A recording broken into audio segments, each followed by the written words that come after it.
Welcome to our Kamayan para sa Kalikasan Forum. We are now streaming live on our official Green Convergence FB page.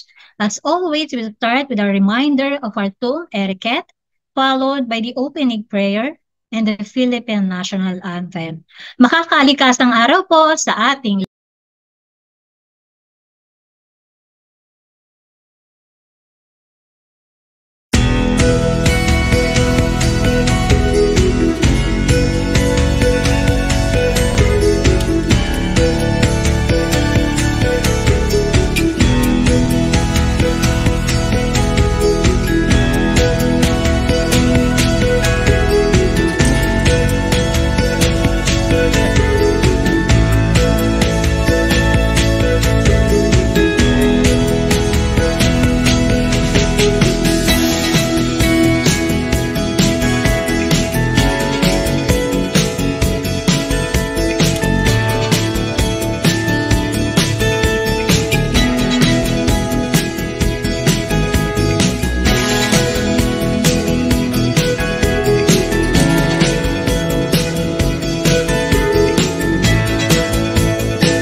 A prayer for our earth.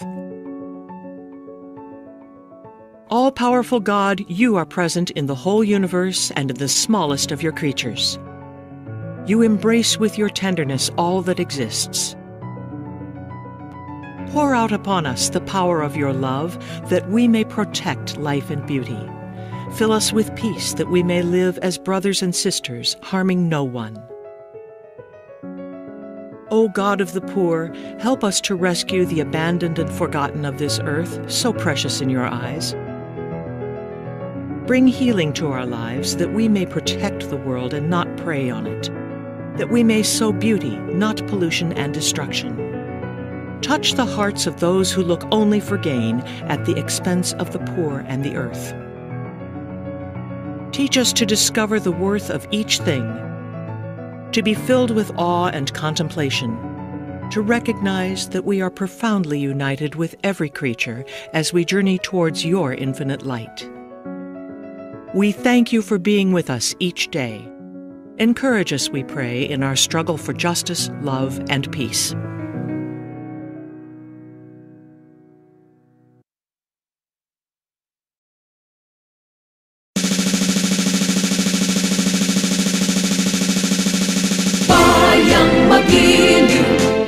Silanganan, alab ng puso, sa dibdib mo'y buhay. Lupang hinirang, duyan ka ng magiting, sa manlulupig, di ka pasisigit. Sa dagat at bundok, sa simoy at sa langit mong baghaw, may dilagang tula at awit sa paglayang minamahal. Ang kislap ng watawat mo'y tagumpay na naninining. Ang bituin at araw niya kailan pa may di magdidilim. Lupa ng araw ng walhati pagsinta, buhay ang langit sa piling mo. Aming ligaya na pag may mga api, ang mamatay ng dahil sa'yo.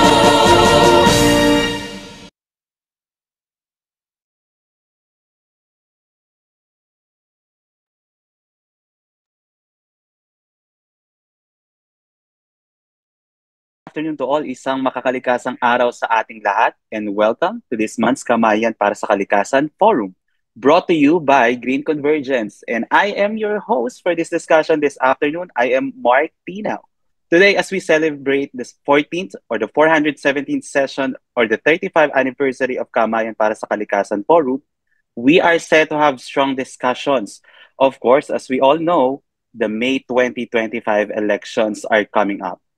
And maybe you're still wondering what stances do some of our candidates running or aspirants in national positions have when it comes to environmental or climate issues. So that is what's in it for us. this afternoon or for this month's Kamayan Forum. And of course, I'm not hosting alone. After all, this is Women's Month, and I'm happy to introduce my co-moderator this afternoon and my co-host, the Associate Director of Miriam College, Environmental Studies Institute, and the head of Ako Ang Bukas Programs Academe Task Force. Please welcome Miss Melinda, or as we fondly call her, May La Morena. Good afternoon, May. Take it away. Thank you, Mark, for that warm introduction. Mr. Mark Tinaw, by the way, is a Green Convergence trustee and the director of the Lasallian Institute for the Environment, or more popularly known as LIFE. Sa lahat ng mga nandito sa Zoom, isang makakalikasang araw sa ating lahat. I'm excited to be here as your co-host and moderator for today's Kamayan para sa Kalikasan Forum. As Mark mentioned, today's session is very crucial, especially that what's at stake in the Philippines environmental state from a national perspective. And of course, we invite all of you to participate in the discussions, as it is not only our environmental responsibility, but most definitely our civic responsibility as well. Share this live stream on your timeline, tag your friends, and invite them to join the conversations. The more, the greener, and I'll say the greener, the better. We have a great lineup ahead, so let's get started. Mark? Thank you, May. I've mentioned earlier that we are in the 417th session of this program or of this forum, and we are also celebrating 35th anniversary of Kamayan Forum. What a number, right? It feels like it's just yesterday. It means that no amount of pandemic, no amount of typhoon, or even heat wave could stop us, could stop from Green Convergence in doing Kamayan Forum. So we are diligently and passionately doing this for 35 years. Now, moving on to our introduction. To officially open today's Kamayan para sa Kalikasan Forum is the President of the Board of Green Convergence. She is a dedicated advocate for the environment, a passionate leader, and a guiding force behind many of our initiatives. Many of us know her simply as Vicky, but beyond the warm and familiar name is a woman who has tirelessly worked to unite individuals and organizations for a greener and more sustainable Philippines. Ladies and gentlemen, let us welcome Ms. Victoria Segovia to give her opening remarks. Thank you, Mark. Thank you for that kind introduction. Makakalikasang hapon sa ating lahat. We are here this afternoon to tackle a timely and significant item, the green vote. What is the so-called green vote about?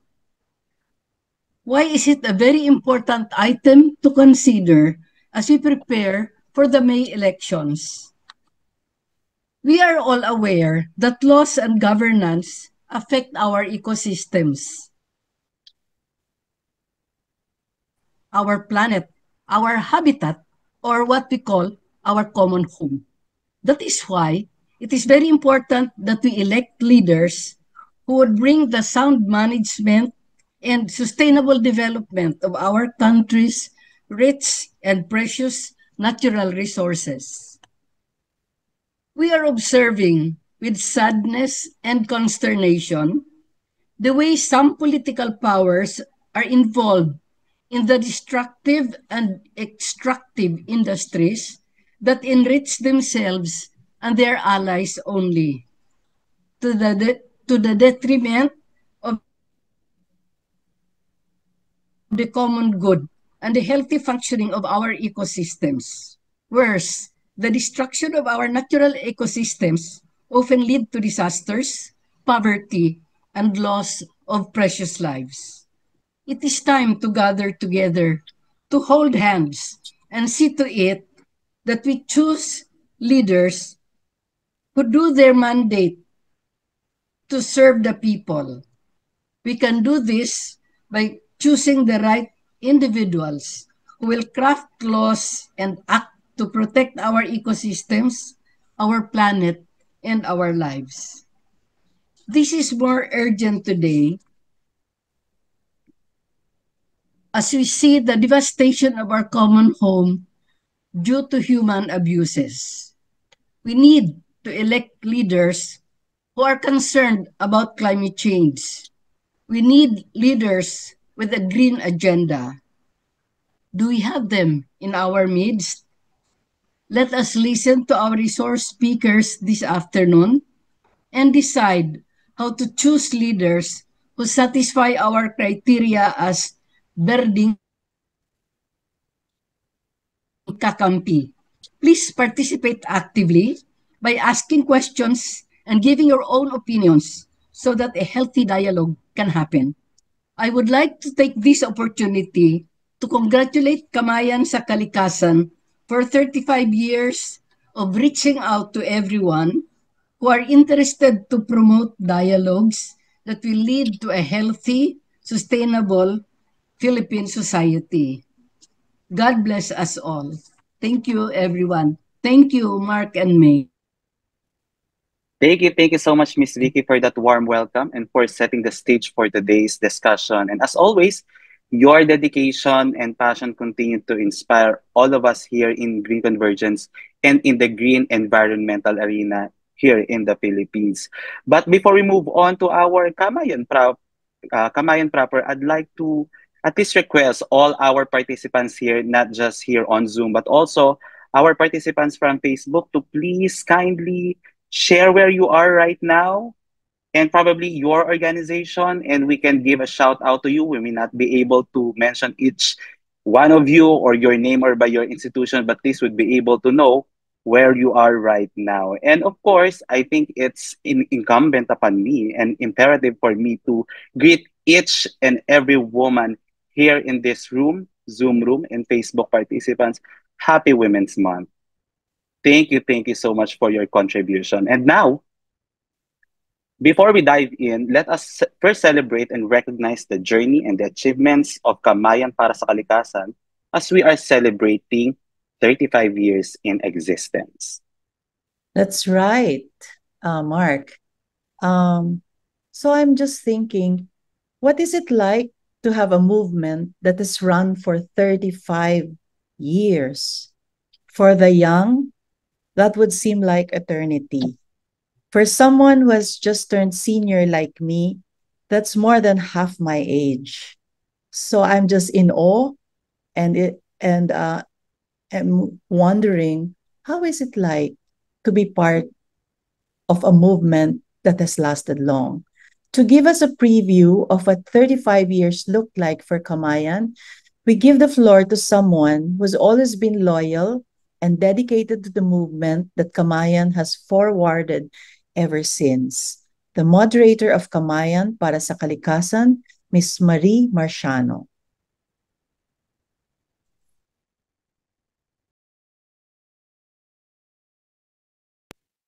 Allow me to go down memory lane to give you a few snapshots of its 35 years of life. The three founding fathers, as I like to call them, were journalists and broadcasters Vic Milan and Ed Aurelio or Ding Reyes, and restaurateur Vic Villavicencio of Triple V, the well-known group of Kamayan, Saisaki, and Dad's restaurants. All three were earth and nature lovers. Vic Milan and Vic were scuba divers exposed to nature's beauty and bounty, while Ding, who was my younger brother, was, among many other things, an artist who drew inspiration and creativity from God's wonderful creation. In 1990, unhappy about the lack of attention and action on the worsening state of the environment, they hatched a plan to hold a monthly forum to educate journalists on pressing environmental issues, in hopes that this would open up media space for such issues and attract public interest. Thus, in March 1990, Kamayan para sa Kalikasan was born, with a room full of journalists in attendance at Vic Vic's Kamayan restaurant on EDSA. It was held there regularly every third Friday of the month for more than 3 decades, except for 1 or 2 occasions of extreme flooding. And if I remember right, one Good Friday. We can't compete with that, of course. Free lunch was always provided, sponsored by the restaurant. The good news is it worked. Before long, articles on the environment slowly found more and more space in both broadcast and print media. Then, reporters took environmental beats. Naging uso na yung environmental beat. Green columnists sprouted, and news on the environment got even on the front pages of major newspapers. Subsequently, the forum was opened up to the general public so it could reach more people directly. Students, teachers, various organizations, faith-based groups, and would-be environmentalists came to learn and discuss solutions to the planet's challenges. Organizations and shared campaigns came into being after some fruitful discussions. An example is the Stop Aerial Spraying. I remember there was a national campaign, and it started after a Kamayan forum on the issue. Alas, the founding fathers were all called home to God's bosom, one after the other. Quite early, I must say. When my brother Ding, who was the main forum organizer and was taken ill in 2012, he entrusted its sustainability and continuity to Green Convergence. And GC has, I'm proud to say, to this day, continued their legacy. Let us observe a moment of silence to honor, thank, and pray for Kamayan Forum's founders, Vic Milan, Ding Reyes, and Vic Villavicencio, on this, its 35th anniversary.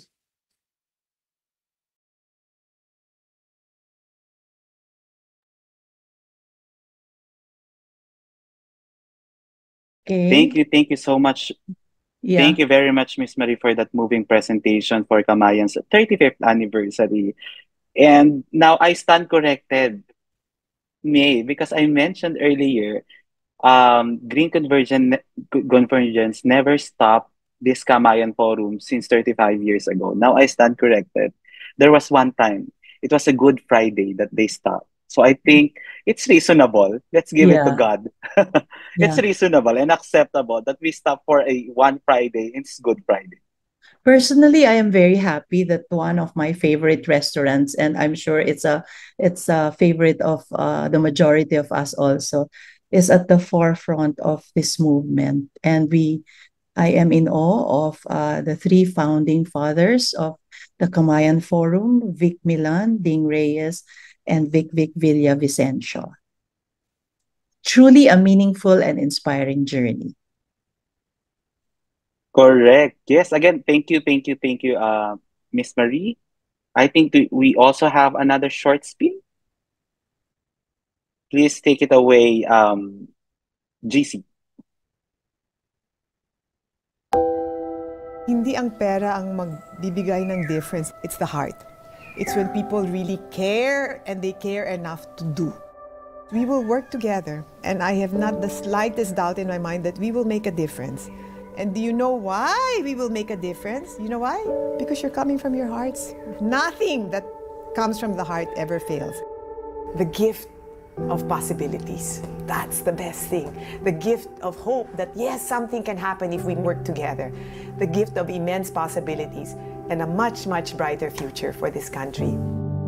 There is nothing and nothing and nothing in the world that can stand in the face of a people united for a noble cause. If 10 million people say that this is the way we want it, it's gonna happen.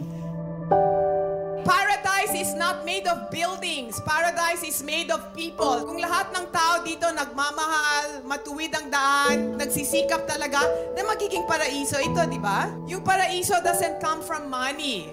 Money doesn't give happiness. It's loving each other. It's living with values. Kaya ba natin ito? Kaya! Prove it! What a woman, Mark.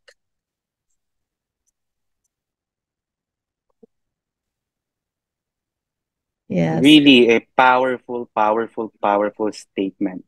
Yes. Yes, thank you, thank you. And now, in line with, of course, I mentioned earlier, March being International Women's Month, of course, we recognize the leadership of a woman who was always at the forefront of environmental advocacies and actions.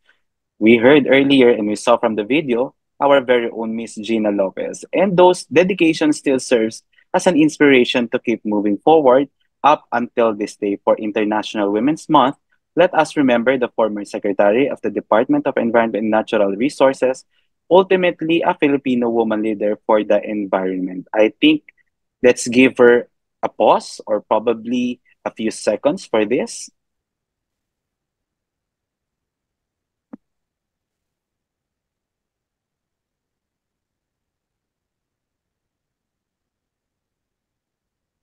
And that's it. Yeah. Grabe ang powerful statement ni Secretary Gina Lopez. And I echo that one powerful line from that video. Paradise is not made of, cemented jungle or buildings. It's made of people and community. After all, it really is. I mean, it's better to see, trees, forests than those of, malls, buildings, condos. The way I see it ngayon palang parang pag tinitingnan ko ang init-init na compared to those forests that we see right now. We just hope that her story will inspire other women to continue the work for climate action. All right, now we are ready to get into our program. For the first part of the program, we will be having a panel discussion amongst some candidates who are running for national positions in the coming May 2025 elections. Through this, we can figure out what their stances or positions are on environmental issues in the country. For the second part of the program, still in relation to the forthcoming elections, we will be joined by organizations who took initiatives to assess the midterm environmental performance of senatorial candidates. But before we dive into the main part of our forum, just a quick reminder for our participants on Zoom. To avoid any distracting ambient noise, we kindly ask everyone to keep your microphones on mute throughout the webinar. This will help ensure that everyone can clearly hear our speakers. Of course, we still want to hear from you. Feel free to use the chat box to share your comments, reactions, or messages. We'll be keeping an eye on them and may even read some of your insights later in the discussion. With that, let's get started. All right, thank you so much, May. And speaking about chat box, I'd like to give a shout out to our participants. I think we have Eastern Samar State University, Maydolong, and we also have our participant from UP Visayas Miagao, Iloilo, Dr. Carmelo Del Castillo or Mr. Carmelo Del Castillo. Good afternoon, and good afternoon to other participants as well. Now, moving on to the part one of our panel discussion on environmental issues. Now that we have set the stage, and it's time for us to really introduce our panelists for the first part of today's forum. First, our speaker, he is a lawyer and journalist who will be representing the former commissioner of the Commission on Audit, or COA, and senatorial candidate or aspirant for the upcoming 2025 Senate election, Heidi Mendoza. He is also the editor of Paris-based Bayard Publications in the Philippines and a member of the Lay Religious Alliance of the Assumptionists. Please give a warm welcome to Attorney Joseph Peter or JP Calleja. Isang makakalikasang araw, Attorney JP. For our second panelist, let us also give a warm welcome to the ninth nominee of the Alliance of Concerned Teachers, or the ACT Teachers Party List, who will be representing senatorial candidate Representative Francisca Lustina Castro, or more popularly known as Franz Castro. She is also an instructor at the University of Santo Tomas. Once again, please welcome Ma'am Joyce D. Kaubat. Isang makakalikasang araw, Ma'am Joyce. Now that we have introduced our esteemed panelists, we are set for the discussion that we all, as Filipinos concerned for our environment, surely should take into account when choosing our leaders. So let us begin the panel discussion. Isang makakalikasang po sa inyong lahat. I am Attorney Calleja. I represent the former COA Commissioner Heidi Mendoza in this afternoon's forum. So, ladies and gentlemen, we stand today at a critical crossroads. No? So, the choices that we make in the elections will definitely shape the future of our planet and the generations to come. As pro-environment advocates, we have the responsibility to vote, but not just to vote. We must vote for someone who is willing to protect, preserve, and restore our planet Earth. Our planet Earth, our one and only home. We have been plagued, by so many news. We have witnessed the degradation of our natural resources, our forests, oceans, rivers, which once teemed with life are now threatened by deforestation, pollution, and climate change. So, naalala ko nga po, meron akong isang kaibigang pare na taga Pateros na nagsabi sa akin na before, kaya sikat ang Pateros na sa mga balut kasi talagang andun yung mga bibi at may buwaya pa raw dun sa kanila. Pero dahil sa pollution, unti-unti nang namamatay ang kanilang balut making. Wala na rin buwaya. Ang buwaya raw ngayon ay nasa, ewan ko kung nasaan sila. So species that once roamed freely across our landscapes are now at the brink of extinction, and communities are now facing the harsh realities of a rapidly changing climate. So these are the alarming rise in temperatures, the increase in natural disasters.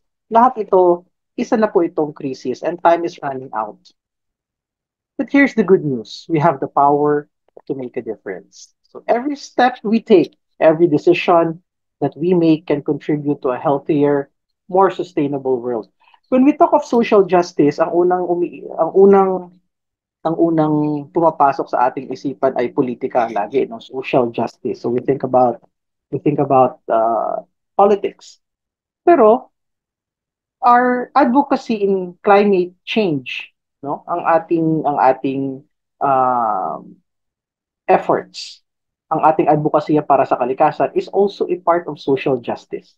So this is part of social justice. So in fact, when we vote for candidates who are pro-environment, we are in fact doing our job to make our world sustainable. So it's not too late to reverse the damage. But of course, it requires all of us to take the bold and unified action to vote for candidates that are pro-environment. So we must transition to renewable energy. So may mga topics po tayo ngayon. So maybe later on, we will touch those topics. So we must ensure that the transition to a sustainable world is equitable, fair, and inclusive. So climate justice is social justice. The voices of the most vulnerable must be heard and their rights protected. And this includes the animals, this includes the mountains, this includes the rivers. Together, we are a powerful force. We have the ability to influence change at every level. Change at every level. So pwede natin, we can effect change in our homes, we can effect change in our communities, but when we vote, of course, we effect change in the institutional level. So marami naman tayong pwede maging ambag o magkaroon tayo ng contribution sa sarili-sarili nating pamamaraan. We can report news, we can advocate for a cleaner environment at home, but during elections, this is about change in institutions, in changing possible laws, no? So to protect the environment. We have seen the impact of collective action time and again. Look at the growing number of people worldwide who are demanding for change, the youth-led climate movements to global initiatives to reduce emissions. So we must do more. We must do more, and the election is the time for us to do more. We must continue to push forward relentlessly and courageously. So the time for talk is over. Ang daming dada na pro-environment kuno, ganito, ganyan. Pero ang mga pagdating naman sa botohan, yung mga binoboto, yung mga walang pakialam sa environment. So the time for talk is over. The time for action is now. So let us commit today as advocates for the environment to stand united in our fight for a better world. Let us be the voice of the earth for the animals, for the trees, for the rivers, and for the communities that depend on them. Kaisa po ninyo si Heidi Mendoza sa pakikibakang ito. Maraming salamat po. Thank you very much, Attorney JP. Now is the time, Miss Joyce. Hello, makakalikasang hapon po sa ating lahat. Naririnig naman po ng malinaw ang aking audio. Tama po ba? Opo. Maraming Yes po. salamat po. Okay. Ako po ay isa ring teacher katulad ni Teacher Franz Castro at isa pong malaking kumbaga pasasalamat, no? Ang magkaroon din po tayo ng representasyon na mula sa sektor ng edukasyon. Kaya po nandito rin po ako upang ipakita po, no, yung aming agenda rin, no, sa lalo na sa sektor ng edukasyon, paano rin nakakaapekto ang laban natin sa kalikasan, no? Para sa laban din para sa dekalidad na edukasyon, no? Yung laban po natin, no, sa climate justice, no, ay kasama rin po dito yung laban natin para sa sektor ng edukasyon, no? So sabi namin, no, nasa krisis na rin po ang ating sektor ng edukasyon at paano nagkakaroon ng implikasyon yung nagaganap ngayon, no, na climate crisis din, no? So sa bahagi namin, no, meron kaming mga naitala na mga impacts, no, of climate change in the education sector at ano rin yung mga issues and challenges na kinaharap ng sektor, no, na nakita namin na malaki rin yung relasyon nito, no, sa pagbabago ng ating climate, no? At meron ding mga draft bill or policy recommendation or kung sakaling pala rin po na maging senador si Teacher Franz, no? At ito po yung kanyang mga ipaglalaban din na para sa ating laban para sa kalikasan at sa edukasyon. So sabi nga po, dito yung climate change ay merong significant na impact, no, sa education sector. So hindi lang natin napapansin sa ating kapaligiran, no, kundi tayo mismo bilang tao, no, bilang bahagi ng ating komunidad, no, lalo na rin sa mga kabataan, mga bata, malaki na yung nagiging epekto ng climate change. So isa yung tinitingnan natin, yung disruptions due to extreme weather events, no? So I think we are familiar with these issues because we are a country that is prone to climate disasters po, no? Pero nadadagdagan nga rin ng yun nga, kawalan ng accountability, no, responsibility ng mga authorities, ng government, no, ng agencies na dapat nakatutok para sa disaster risk management, no. So isang nakikita natin, no, dahil sa mga malalakas na bagyong dumarating, no, at magkakasunod pa nga nitong nakaraang taon, no. At yung pagiging prone sa floods and landslides, no, at lalo na rin ngayon naman na may tinatawag din na yung heat index din po, no. So nakakaapekto ito sa pag-disrupt ng ating mga classes, no. at even hindi lang sa isang araw, kundi maaring isang linggo or worst ay ilang buwan. No? Frequent class suspensions lead to learning gaps and lower academic performance. Students and teachers may be displaced and making it difficult to return to school, no? Lalong na po sa mga estudyante natin, mga guro natin na nasa mga rural areas, no? Na lagi or mas matindi yung nagiging epekto sa kanila ng mga dumadaang bagyo or kalamidad. At isa rin nating dapat tignan yung health and safety risks, no? Rising temperatures and increased humidity can lead to heat stress, dehydration, and illnesses, making learning conditions uncomfortable. Lalo na po at alam natin ang kondisyon ng mga kabataan, lalo na sa public schools, no? Na talagang siksikan, no? At hindi conducive yung mga classrooms, no? Kulang po talaga yung ating mga infrastructures. And then mga facilities. Flooding and stagnant water may also increase the risk of waterborne diseases like dengue. Lalo na ngayon, may outbreak din sa ilang sa mga areas natin sa Philippines. No? Economic challenges, all right, it's isa rin ito sa nakikita natin na struggle financially ng ating mga estudyante at mga magulang. No? At syempre yung mga lalong-lalo na yung mababang budget na binibigay sa sektor ng edukasyon ay nakakaapekto po sa improvement, no, na dapat ay ginagawa para sa ating mga paaralan, no, at syempre sa dagdag sweldo ng mga guro, ng mga kawani, no.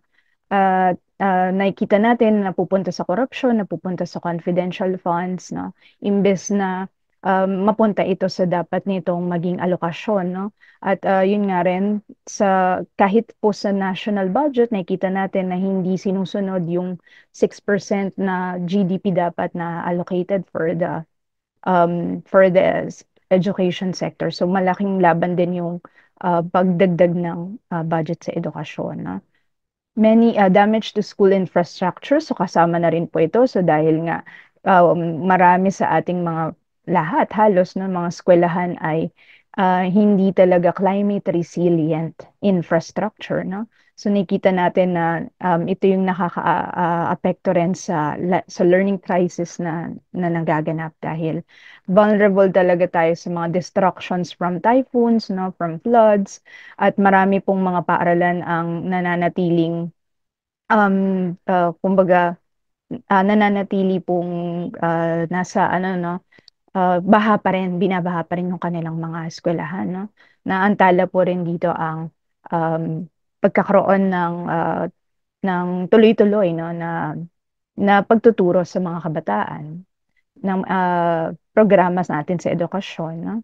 At dahil po dito, kami po mula rin sa Alliance of Concerned Teachers. So ito yung mga proposed namin, no, or mga panawagan namin na mga measures na immediate emergency measures and long-term solutions. So, syempre, kahit merong mga suspensions ng classes, so nakikita po namin na hindi ito long-term solution, na isang band-aid solution lang talaga yung mga ganitong ginagawang polisiya. No? So, ang ilan sa aming mapanawagan, immediate release of maintenance and other operating expenses or yung MOE funds, no, to schools for emergency cooling measures, fast-tracking the construction of promised 15,000 climate-resilient classrooms, no, so may mga ganitong mga pangako na hindi pa rin natutupad. Significant increase in the 2026 budget for school infrastructure, targeting the 250,000 classroom shortage. Establishment of properly equipped clinics with nurses in every school, implementation of heat emergency protocols in all educational institutions. So ilan lang po yon. So syempre, marami pa pong tayong pagdiskusyonan na mga panukala na maaari nating bitbitin, no, bilang agenda rin natin sa edukasyon at sa laban natin para sa kalikasan. No? So mamaya rin po ibabahagi ko kung ano pa yung mga issues and challenges na tayo bilang galing sa sektor ng edukasyon ay dapat nating tindigan, no? So, ang ilan nga dito ay yung large-scale minings, no, land use conversions, nuclear power plants, at yung GMO. So, mamaya po may mga discussion pa po siguro para dito na. At gusto ko lang din pong bigyan ng ano, no, ng diin na ang pagtatanggol sa kalikasan at pagtatanggol sa edukasyon ay talagang nagiging ano rin, no? Nagiging target din ng mga atake. Katulad po ni Teacher Franz Castro, siya po ay sinampahan ng mga trump-up cases, no? Kasama ang si Representative, kasama po si former Congressman Satura Campo, no? At mga Lumad School Defenders. So, sila po ay tumungo sa Mindanao upang tulungan ang mga lumad, no, na nagbakwit, no, dahil po sa nangyayaring militarization, no. Yung militarization na ito ay bunga rin po ng pagbubukas ng large scale minings, no, sa mga ancestral domains na kung saan ang ating mga kapatid na lumad ang nakikipaglaban, no, upang panatiliin yung lupang ninuno na hindi ito magalaw, masira, no, dahil nakikita nila yung magiging malaking epekto nito sa kabuhayan at syempre dun sa impact nito sa kalikasan talaga. No, so dahil doon, si Teacher Franz bilang teacher, bilang mga ano talaga, bilang defender, no, ng human rights at ng education rights ng mga kapatid nating katutubo, siya po ay naging biktima rin ng ganitong klaseng mga atake, lalong-lalo na sa pangunguna ng NTF-ELCAC, no? Yung National Task Force, na nangunguna nga sa pagre-red tag, no? Ginagawa nila i-red tagging, no? At imbes na i-address yung mga root causes ng poverty, no? Or kung bakit nga nagkakaroon ng mga armed conflict sa mga remote areas. Yun din po, no? At syempre, bilang our ACT Teachers Party List representative, no, si Teacher Franz Castro ay nagkaroon din po ng bill, no, na final nitong nakaraan Congress din po, which is an act ensuring safe and healthy facilities for all educational institutions, appropriating funds therefore and for other purposes. Na so ito po ay naglalayon, no, na mabigyan mabigyan po ng mandato, no, batas na mag-i-ensure po sa safety safety ng ating mga guro, ng ating mga estudyante, no, sa lahat ng educational institutions. Na siguro po yun po muna yung mula sa amin, no? At syempre, yung ating panawagan na suportahan din yung 11-point People's Environmental Agenda.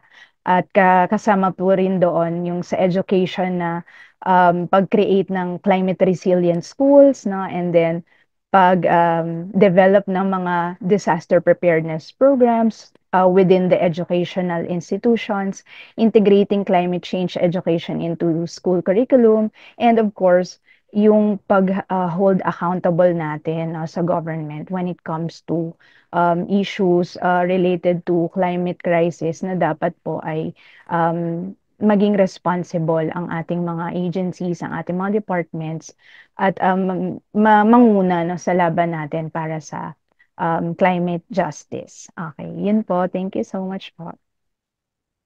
Maraming salamat, Binibining Joyce, and thank you very much to all our esteemed panelists.